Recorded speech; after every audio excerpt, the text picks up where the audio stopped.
Good morning, good evening, friends. Welcome to my channel, A Kitab Se Ek Moti, which in English means a pearl or gem from one book. Today I'm going to read out a few passages or paragraphs or verses from the book Thought Conditioners, written by Norman Vincent Peale, and its subtitle is Powerful Spiritual Phrases That Can Change the Quality of Your Life. This is a unique book. What Norman Vincent Peale did is he found that there were 40 verses in the Bible that had a powerful effect on him. So what he did was he collected them in this book, made a selection of those 40 verses and put them in this book, and then briefly described each verse, what it means and how it can influence our thought life, so that if our thought life improves, all the other areas of our lives improve as well. So let me just briefly read what he means by thought conditioners and how he intends that we use this book. So since he's the writer of this book, let's find out why he wrote this and how he wants us to use this book. Now, this book has universal application because it is the method that's important. The process that he suggests in this book can be applied to the scriptures of all religions. So, because I'm a Hindu, I can apply this principle to the scriptures that I read often. So, for example, I can select verses from the Bhagavad Gita or the Ramcharitmanas or the Vedas or the Upanishads, or the Mahabharata or the Ramayana. So, if you are a Muslim, you can extract 40 verses or so from the Holy Quran, the Quran Sharif. If you are a Sikh, you can get these verses from your own scripture, Guru Granth Sahib or the Dasham Granth. If you're a Zoroastrian, you can get it from Zend-Avesta, or whatever religion you follow, you can choose these 40 verses. In fact, I would go so far as to say that if you are an atheist, you can choose certain verses that your the verses from the works of people whom you follow, who are your role models. For example, if you're a Marxist, select 40 verses from Marx that can improve your thought life, that can inspire you. If you are a follower of Bertrand Russell, who was also an atheist, or I think he used to prefer to call himself an agnostic, because an agnostic is the one who believes that we cannot answer this question of whether God exists or not, as long as we are in this human frame because of the limitations of our sense organs. We are confined to remain within this realm of sense organs, right? What we see, what we touch, what we taste, what we hear, and what we smell. That is the sensations, and our thought life, our brain. So mostly these are the two things that confine us to a certain type of experience. So we may not be able to go beyond that. That's, I think, the argument of the agnostics. I think even Thomas Henry Huxley was an agnostic. I read some of his works a long time ago. So if you are an atheist, you extract 40 verses from the works of people whom you admire. For example, if you're a follower of Noam Chomsky, select 40 verses from his works.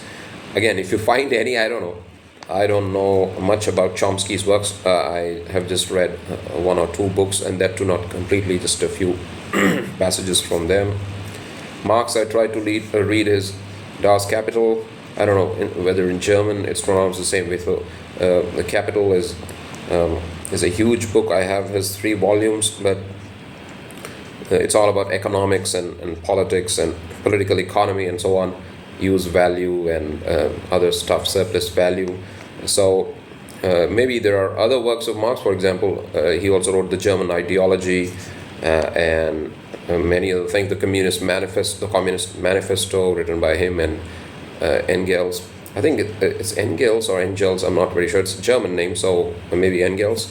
So you just find out, whether you have these verses in the writings of people whom you admire, or the other thing is you can come up with these verses yourself. You can think of some positive messages and that you have read somewhere, or maybe that you can write yourself or frame yourself, and then let those thoughts condition your mind.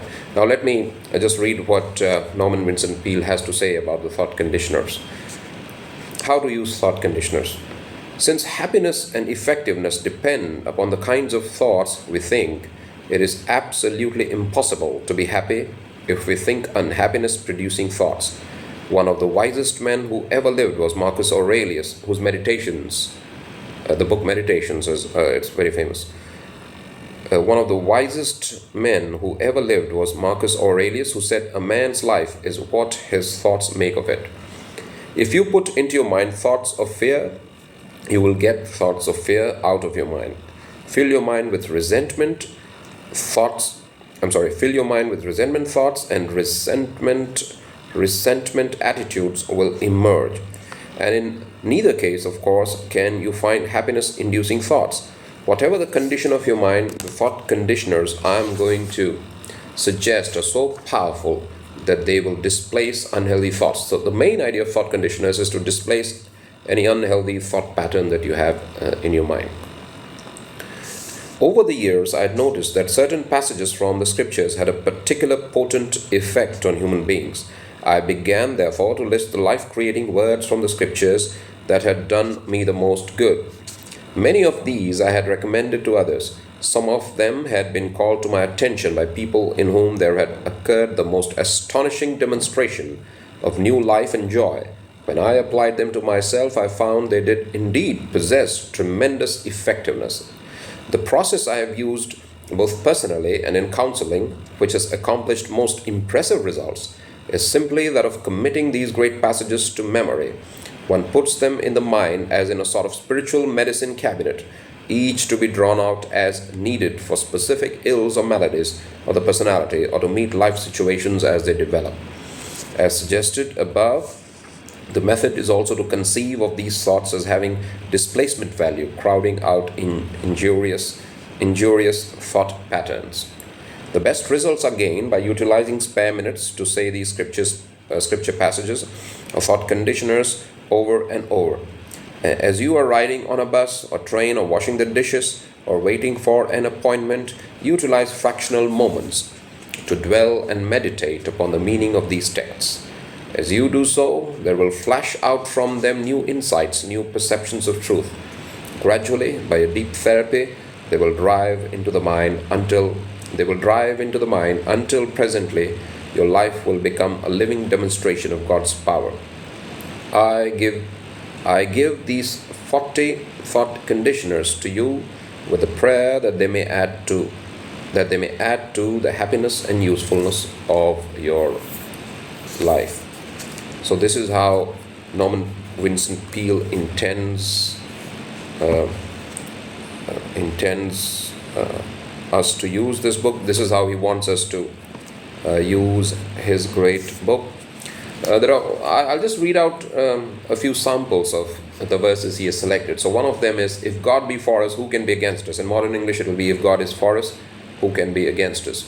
This is a verse that influenced APJ Abdul Kalam, our former president and the great missile man, a man of great positive influence on our society. Still, his works spread his message of positive thinking.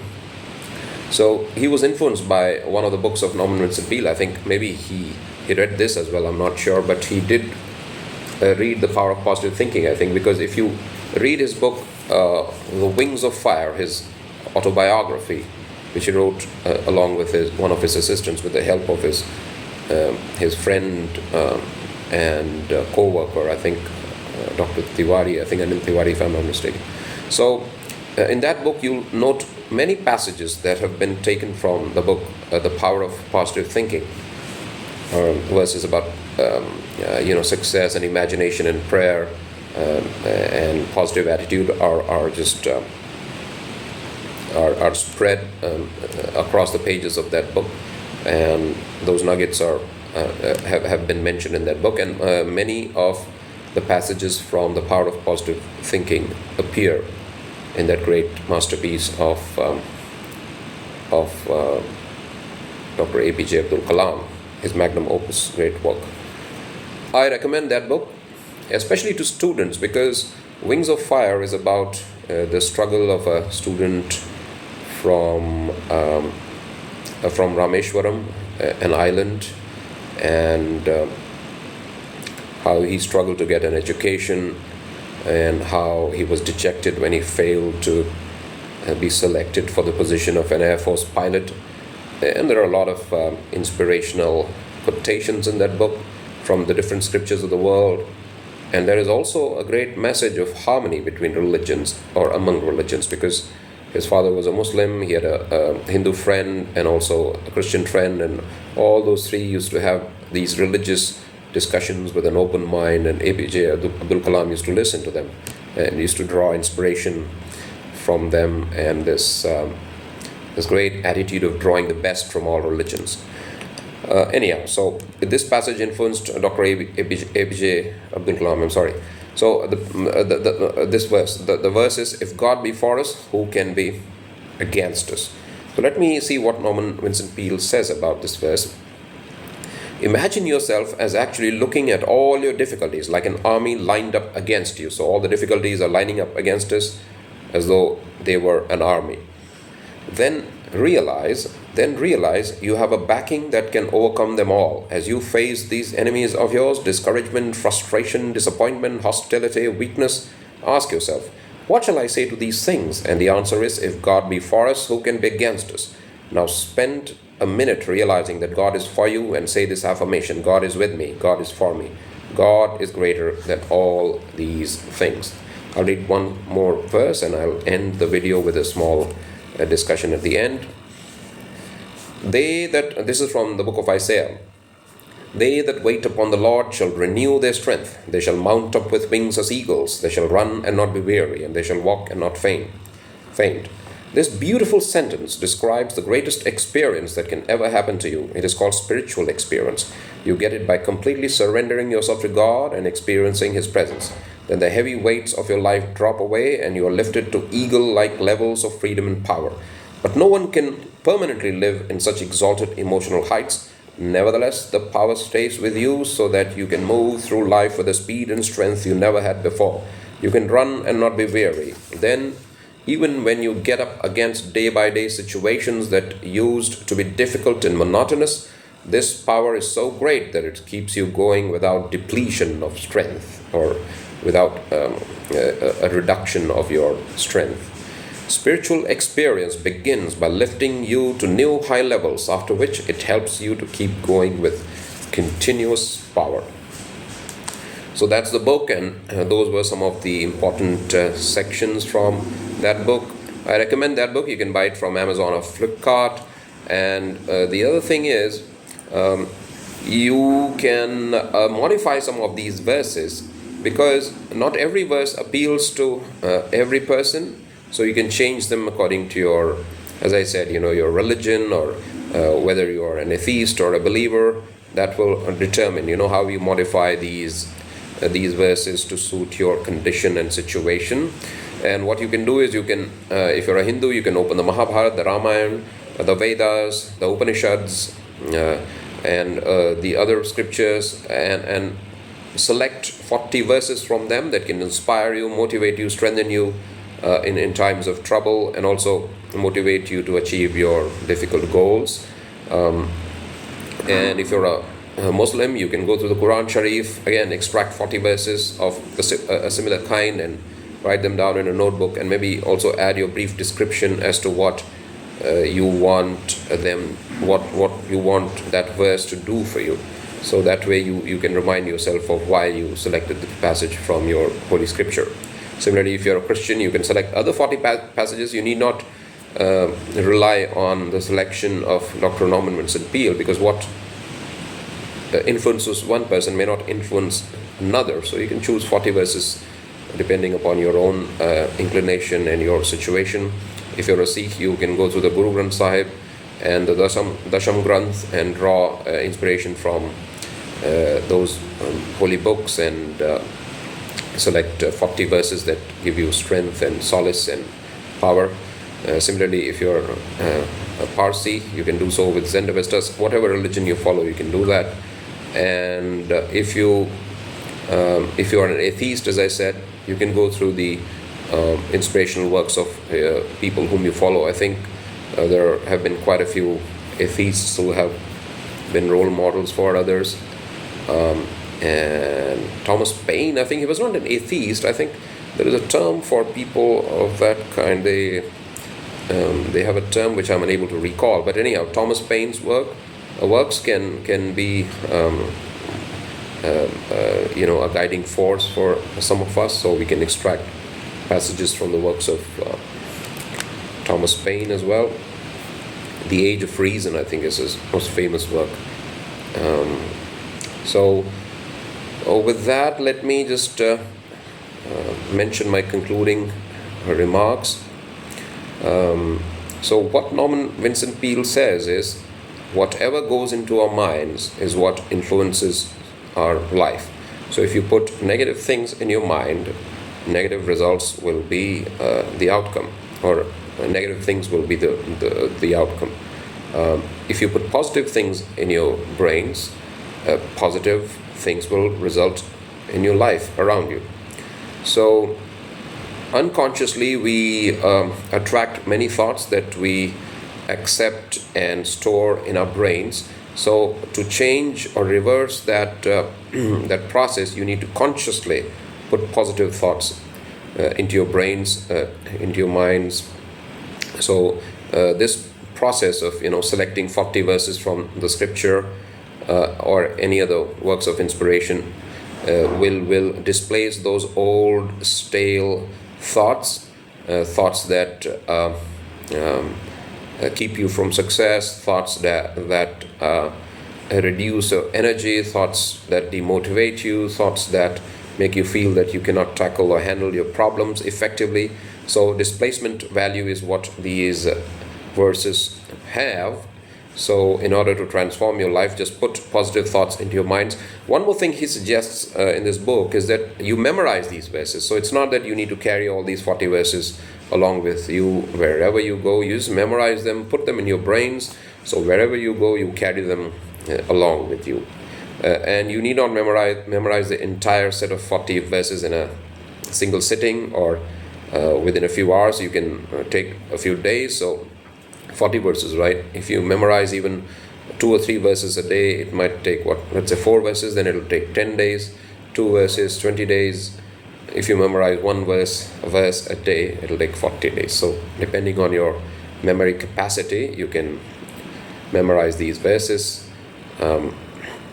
As this famous phrase goes, you can if you think you can. So if you think you can memorize 40 verses, you can. You'll start taking the steps to memorize these 40 verses. So please try to do this. Select 40 verses from your scripture. Try to memorize them and use them when the occasion demands. So as usually I do, I recapitulate. I think I've already recapitulated, but let me do it once again. So thoughts make our lives. A man is what he thinks all day long.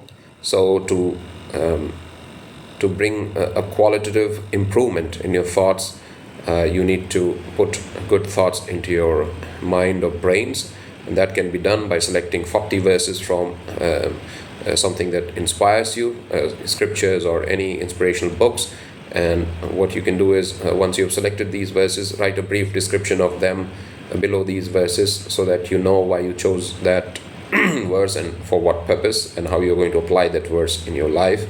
And then you memorize these verses and then keep repeating them whenever the situation demands the usage of those verses, and whenever you get free time. So if you're waiting for someone, or